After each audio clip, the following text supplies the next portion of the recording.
Halo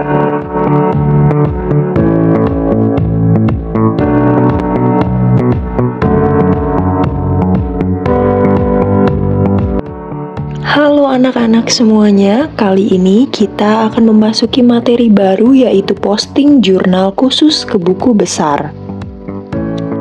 Nah, di sini untuk melanjutkan KD sebelumnya, di sini ada lanjutan KD 3.6 dengan menganalisis penyusunan siklus akuntansi pada perusahaan dagang dan 4.6 membuat laporan keuangan pada perusahaan dagang. Indikator pencapaian kompetensi yaitu posting jurnal khusus ke buku besar. Oke, sebelum masuk ke proses posting, kalian harus mengetahui bahwa pada perusahaan dagang itu ada dua buku besar, yaitu buku besar utama dan buku besar pembantu. Untuk buku besar pembantu akan dijelaskan pada video selanjutnya. Kali ini, saya akan menjelaskan terlebih dahulu buku besar utama. Sebelumnya, anak-anak di sini ada yang mengetahui nggak buku besar utama itu apa? Oke, buku besar utama adalah buku yang berisi catatan transaksi keuangan perusahaan pada periode tertentu, seperti satu periode atau satu kuartal yang digunakan untuk mengelompokkan dan meringkas transaksi yang telah dicatat dalam jurnal. Baik, selanjutnya ini ada langkah-langkah posting jurnal khusus ke buku besar pada perusahaan dagang. Langkah yang pertama adalah identifikasi data sumber atau mengecek akun yang terlibat dalam data sumbernya. Nah, pada perusahaan itu, data sumber apa saja yang dimiliki? Lalu, apakah ada neraca saldo pada periode sebelumnya? Kemudian jurnal khusus yang dimiliki apa saja, dan jurnal umum yang dimiliki apa saja. Nah, dari situ dicek akun-akun yang terlibat apa saja. Kalau sudah, kalian tulis akun apa saja yang ada di sumber data tersebut. Kalian bisa membuat kolom untuk buku besarnya yang masuk ke dalam langkah kedua, yaitu membuat kolom buku besar. Lalu langkah yang ketiga adalah posting neraca saldo periode sebelumnya jika ada ke dalam buku besar, dan jika tidak ada data tentang neraca saldo periode sebelumnya, maka langkah ini bisa di-skip atau dihilangkan dan bisa langsung ke langkah yang keempat, yaitu posting jurnal khusus dan jurnal umum periode sekarang ke buku besar. Selain itu, buku besar utama juga merupakan perkiraan-perkiraan dalam suatu periode akuntansi tertentu, misalnya kas, piutang usaha, modal, hingga persediaan utang. Perkiraan-perkiraan tersebut terpisah dan berdiri sendiri-sendiri dengan fungsi untuk mengiktisarkan pengaruh transaksi kepada perubahan aktiva, kewajiban, serta modal pada perusahaan. Pencatatan dalam buku besar umum akan dilakukan secara berkala, misalnya setiap akhir bulan. Pencatatan ini dilakukan berdasarkan jurnal khusus atau hasil rekapitulasinya.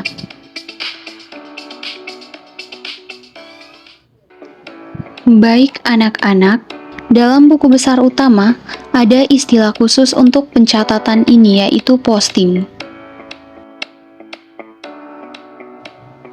Posting adalah istilah bagi proses pemindahan catatan dari jurnal ke dalam buku besar.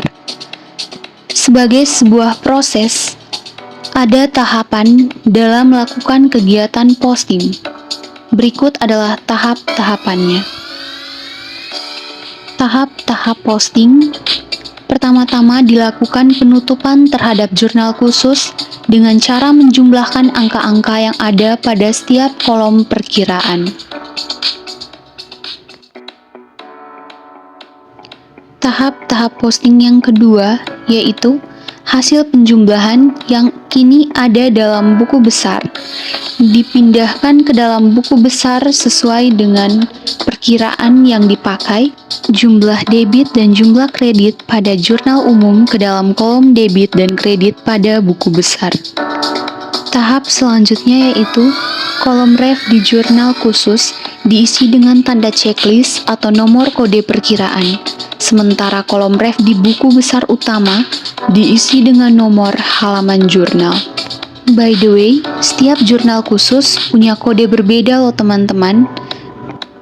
Kode JKM untuk jurnal penerimaan kas, kode JKK untuk jurnal pengeluaran kas, kode JJ untuk jurnal penjualan, kode JB untuk jurnal pembelian, kode JU untuk jurnal umum. Berikut adalah langkah-langkah untuk posting jurnal khusus ke buku besar.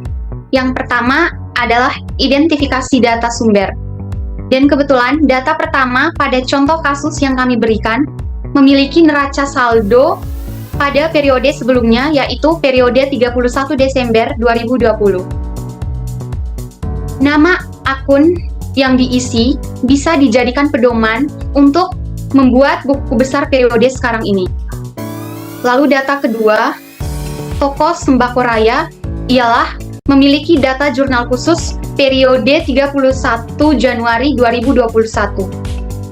Jurnal penjualan dengan akun piutang dagang dan penjualan.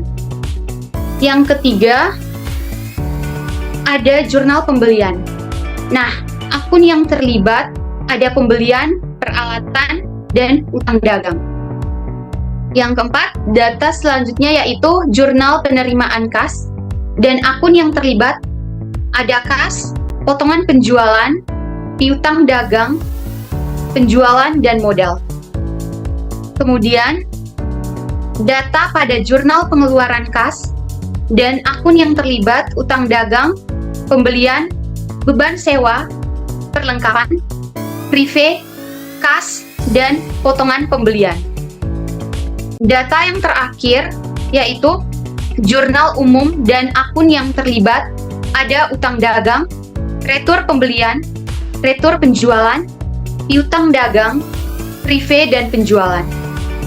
Nah, nama akun yang terlibat dan yang sudah dicatat itu digunakan untuk pengisian pada kolom buku besar. Yang berikut, kolom buku besar. Sekarang kita buat kolom-kolom atas akun-akun tersebut, dan jangan lupa dikasih judul terlebih dahulu, seperti contoh, Toko Sembako Raya Indah, buku besar utama periode 31 Januari 2021.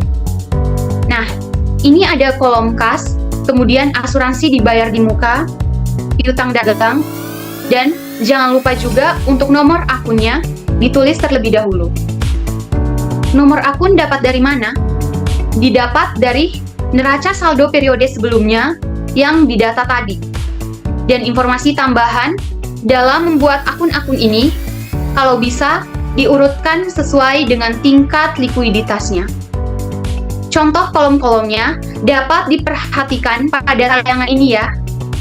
Nah, setelah sudah jadi kolom-kolom tersebut, berarti sudah siap untuk memposting dari jurnal khusus ke buku besarnya. Baik, selanjutnya ini langkah yang ketiga yaitu memposting neraca saldo periode sebelumnya jika ada. Nah, kebetulan Toko Sembako Raya Indah ini memiliki neraca saldo periode sebelumnya. Jadi kita posting terlebih dahulu ke dalam buku besar sebelum memposting jurnal khususnya. Nah, kita mulai dari awal memposting akun kas di sisi debit sebesar 10 juta. Nah, kita tulis seperti ini ya teman-teman. Jadi nanti di kolom tanggal ini kita isi dengan Januari 2021 dan kita tulis 1. Kenapa 1? Karena posting neraca saldo itu dilakukan di awal periode. Dan keterangannya kita isi dengan saldo karena berupa saldo. Nah, referensinya kita isi dengan NS karena memberikan kode bahwa 10 juta itu datanya diambil dari neraca saldo. Dan saldo ini diisi 10 juta di sisi debit. Nah, jadi kalian bisa lihat, ini dia contoh pengisiannya, kalian bisa lihat sendiri dan kalian bisa melanjutkannya sendiri ya. Jadi prosedurnya itu sama semua dalam memposting neraca saldo. Lalu, langkah yang keempat adalah posting jurnal khusus dan jurnal umum ke buku besar. Nah, jadi di sini untuk memposting jurnal khusus itu tidak ada aturan khususnya untuk memposting mana yang terlebih dahulu. Jadi di sini saya akan memposting jurnal penjualan terlebih dahulu. Setelah itu kita akan mengidentifikasi apa saja akun-akun yang terlibat dalam jurnal penjualan ini. Nah, kita amati terlebih dahulu agar tidak ada yang tertinggal nantinya. Setelah itu, kita melihat adanya akun piutang dagang dan juga penjualan. Jadi kita masukin akun piutang dagangnya ini sebesar 9 juta ya. Ini kita siapkan dulu kolom piutang dagang dan kolom penjualan. Ini penjualannya masih kosong dan piutang dagang sudah terisi dengan neraca saldo sebelumnya ya. Oke, jadi jurnal penjualan ini jika diisi, itu akun piutang dagang, tanggalnya kita isi Januari 2021 sama, tanggal 31, dan keterangannya posting, lalu referensinya JJ. JJ ini adalah kode bahwa saldonya didapat dari jurnal penjualan. Nah, jadi disingkat jurnal JJ, jurnal penjualan. Lalu debitnya 9 juta di sisi debit. Lalu saldonya, nah ini saldonya 9.500.000. Didapat dari mana? Didapat dari 500 yang sebelumnya saldo dari neraca saldo ditambah dengan 9 juta yang ada di jurnal penjualan yang baru saja kita posting. Jadi saldonya berisi 9.500.000 di sisi debit. Jadi kalau sama-sama debit dia ditambah, kalau sama-sama kredit dia juga ditambah. Tetapi kalau debit ketemu kredit itu dikurangi, sebaliknya juga sama, kredit ketemu debit dikurangi juga. Lalu penjualannya sama ya, Januari 2021 tanggal 31 keterangannya posting dan referensinya JJ. Kreditnya 9 juta karena dia sebelumnya tidak ada di neraca saldo datanya, jadi langsung saja di saldonya kita tuliskan 9 juta. Nah, lalu jurnal pembelian ya selanjutnya. Kita memposting jurnal khusus jurnal pembelian, yang dimana kita analisis terlebih dahulu. Kita identifikasi akun-akun mana saja yang terlibat. Ternyata di sini ada akun pembelian, akun peralatan, dan akun utang dagang. Nah, di sini tinggal kita posting sama seperti jurnal penjualan sebelumnya. Bedanya hanya di referensi ya, teman-teman. Referensinya ini kita kasih kode JB. Bukan Justin Bieber loh ya, tetapi jurnal pembelian, singkatan dari jurnal pembelian agar kita mengetahui. Nah, jurnal akun ini itu nominalnya didapat dari jurnal pembelian. Akun pembelian ini didapat sebesar 5 juta di sisi debit, dicatat sebesar 5 juta dan saldonya pun juga 5 juta. Lalu akun peralatan, karena sebelumnya ada di NS, jadi dia ditambahkan ya. Referensinya masih JB sama, lalu debit, di sisi debit sebesar 1 juta, lalu saldonya kita tambahkan. Yang sebelumnya itu ada 5 juta ditambah dengan 1 juta, sehingga kita memperolehnya 6 juta. Lalu akun yang ketiga itu utang dagang. Utang dagang sama. Nah, ini utang dagangnya kan dikredit. Awalnya di neraca saldo juga dikredit, jadi tinggal kita tambahkan saja. Kredit ketemu kredit, jadinya positif. Jadi 6 ditambah 2, jadi 8 juta ya di saldo akhirnya sisi kredit.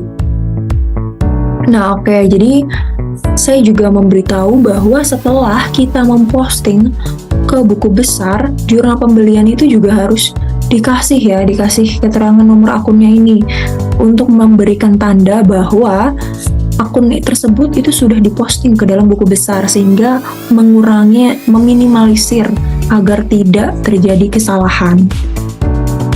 Jadi 511 ini untuk kode nomor akun pembelian, 121 akun peralatan, 211 akun utang dagang.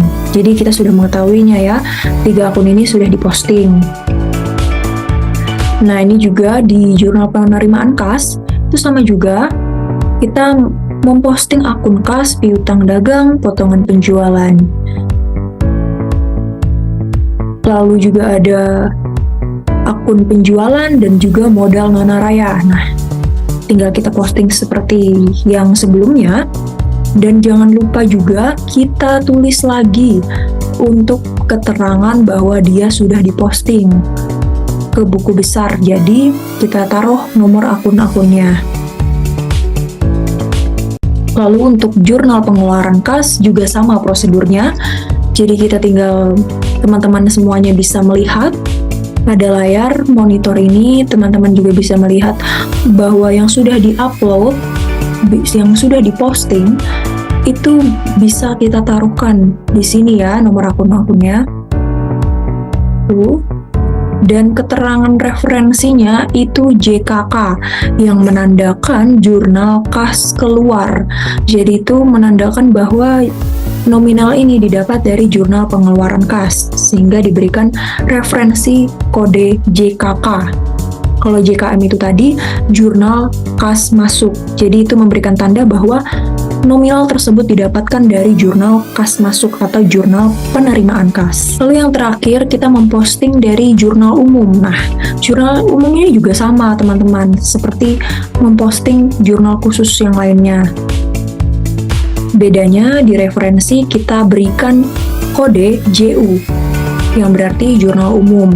Dan jangan lupa juga setelah diupload atau diposting ke buku besar, itu kita taruh juga tanda kode-kode nomor akunnya ini di jurnal umumnya, bagian referensi seperti utang dagang sudah diposting, sehingga kolom referensinya diisi 211. Begitu juga akun-akun yang lainnya juga. Nah, bagaimana anak-anak? Mudah bukan memposting jurnal khusus ke buku besar? Nah, karena posting itu sebenarnya hanya memindahkan angka saja dari jurnal khusus dan jurnal umum ke buku besar. Jadi tidak sulit ya dalam mempostingnya. Nah, jika masih bingung, silahkan memutar ulang videonya, karena ini video bisa di playback. Oke, jadi terima kasih setelah menyimak video kami dari awal sampai akhir. Semoga video kami ini bermanfaat bagi teman-teman yang sedang belajar bagaimana cara memposting buku besar dari jurnal khusus dan jurnal umum. Terima kasih.